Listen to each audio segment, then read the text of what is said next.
안녕하세요. 트레이너 물리치료사 넙트입니다. 오늘도 다이어트와 관련된 상식 중 잘못 알고 있던 상식을 바로 잡고 얕게 알고 있던 상식을 깊게 알아보는 시간을 갖도록 하겠습니다. 건강한 다이어트를 위해 많은 사람들이 근육량을 유지 혹은 증가시키고 지방량은 감소시키려고 노력합니다. 그러기 위해서는 운동을 해야 한다고 알고 있습니다. 그런데 운동을 한 결과가 기대와는 다르게 근육량 감소로 이어지는 사람들이 생각보다 많습니다. 왜 그런 걸까요?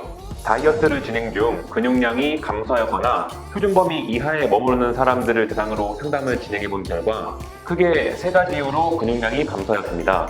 지난 시간에는 단백질 섭취량 부족이 근육량 감소로 이어지는 내용에 대해 다뤄보았고, 이번 시간에는 과도한 운동이 근육량 감소로 이어지는 내용에 대해 다뤄보도록 하겠습니다.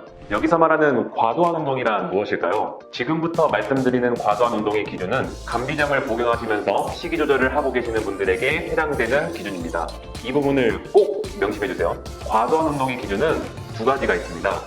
첫째, 본인이 느끼는 운동의 강도가 10점 만점 중 7점 이상인 고강도 운동과 둘째, 30분 이상 지속되는 오래 하는 운동입니다. 이 두 가지 중 하나라도 해당이 되면 그것이 바로 과도한 운동이 되는 것이죠. 그럼 왜 운동 강도를 6점 이하로 운동 시간을 30분 이내로 해야 되는 걸까요? 그 이유를 설명하기 위해서는 운동 시 우리 몸이 에너지를 어떻게 사용하는지를 연구하는 운동 생리학자들이 발견한 다음과 같은 연구 결과들을 살펴볼 필요가 있습니다.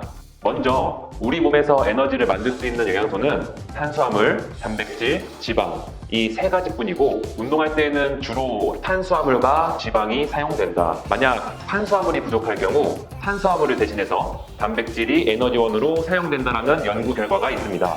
운동을 할 때 탄단지가 어떻게 사용되는지를 숫자로 표현한 그래프를 한번 살펴볼까요?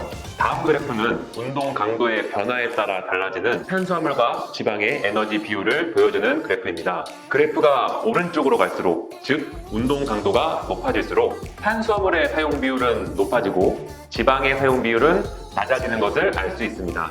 잘 보시면 이 변화의 폭이 상당히 큽니다. 예를 들어 운동 강도가 50%일 때 지방을 40%, 탄수화물을 60% 사용하는 반면 운동 강도가 70%일 때에는 지방을 25%, 탄수화물을 75% 사용하는 것을 알 수 있습니다. 변화의 폭이 상당히 크죠? 즉 운동 강도가 높아질수록 지방보다 탄수화물의 사용 비율이 높아지고 그 변화의 폭이 크다는 사실을 알 수 있습니다. 다음 그래프는 운동 시간의 변화에 따라 달라지는 탄수화물과 지방의 대사 비율을 보여주는 그래프입니다. 그래프가 오른쪽으로 갈수록, 즉 운동 시간이 길어질수록 지방의 대사 비율은 증가하고 탄수화물의 대사 비율은 감소하는 것을 알 수 있습니다. 하지만 이전 그래프와는 다르게 변화의 폭이 작습니다. 예를 들어 운동을 30분 했을 때에는 대략적으로 지방이 52%, 탄수화물이 48% 사용되는 반면 운동을 1시간 했을 때에는 지방이 55%, 탄수화물이 45% 사용되는 것을 알 수 있습니다. 변화의 폭이 좀 작죠? 즉 운동 시간이 길어질수록 탄수화물보다는 지방을 사용하는 비율이 높아지지만 그 변화의 폭은 작다는 사실을 알 수 있습니다. 마지막으로 운동 강도에 따른 지방 사용량을 보여주는 그래프입니다.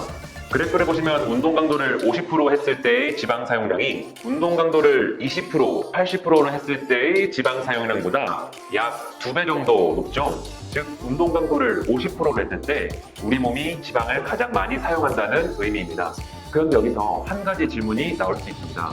아까는 우리 몸이 운동 강도가 낮을수록 지방을 더 많이 사용한다고 하지 않았나요? 여러분들은 이 질문에 대해 어떻게 생각하시나요? 네, 앞에서 말씀드린 내용은 절대적인 사용량이 아닌 상대적인 사용 비율을 말씀드린 것입니다. 사용량과 사용 비율을 혼동하지 마세요. 운동 생리학자들이 발견한 이런 결과들과 감비정의 효과를 함께 생각해 볼까요? 먼저 감비정을 복용하게 되면 교감신경이 항진되어 운동을 하지 않아도 저강도 운동을 하는 것과 같은 효과를 얻을 수 있습니다. 식욕이 억제되어 식사량도 줄게 됩니다. 따라서 탄수화물 섭취량도 줄어들게 되는 것이죠.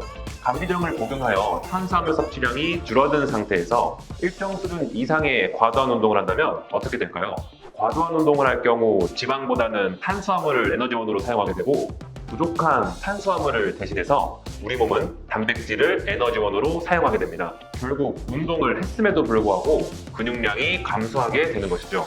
그리고 마지막 그래프에서 살펴봤던 것처럼 50% 강도로 운동할 때 지방 사용량이 가장 많기 때문에 굳이 힘들게 오래 운동하는 것은 비효율적이겠죠. 오늘 말씀드린 내용을 모두 정리해드리겠습니다.